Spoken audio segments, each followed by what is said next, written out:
So my new record, which is called Evergreen, kind of stems from an idea where I was reading a while back, maybe a year or two ago, about the tree of life in the Garden of Eden from some Jewish sources, part of the storytelling tradition around the stories in the Bible.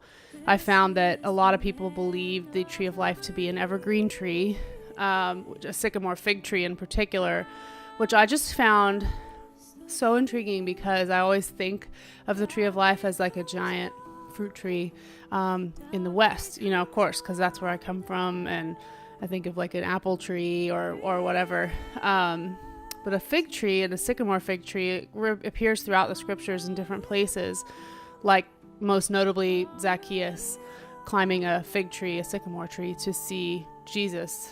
And I was coming out of a long season of disillusionment, I would say deconstruction, of spirituality and Christianity in particular. And so Evergreen felt like me building a tree to climb to see if I could find God. So that's why I called it that.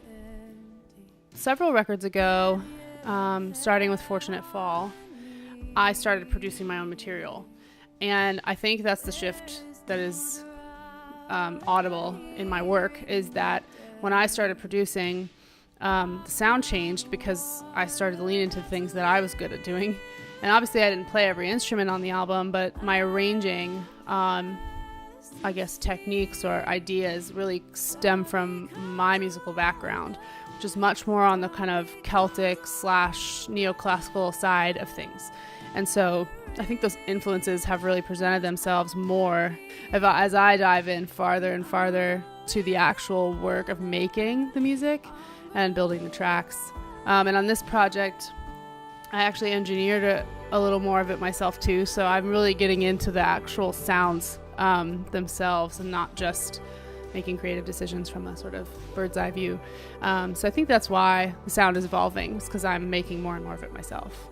I hope that Evergreen does whatever it needs to do for people. And I guess what I mean is I want it to help people create and facilitate space within themselves to bravely confront and see and have compassion on their deepest grief and their most secret pain. And I think the beauty of music is not just that it's entertaining, but that it's actually like a portal to to experience the transcendent, but also to experience the most incarnated thing on earth, which is ourselves. And so one thing I know is that transformation requires open eyes to see what really is. And until you're able to really deal with that internally, you can't really become the freest version of yourself. All of our beliefs about God are so shaped by what's going on in here. So the more healed and open you can be in here, I think the more kind of healed and open you can look at other people and at God. And so to me, it's really important that Evergreen be the kind of music that gives people permission to look compassionately on themselves and to hopefully find at the bottom of all of whatever it is they're going through their own sense of peace and of being drawn to God. That's what I hope.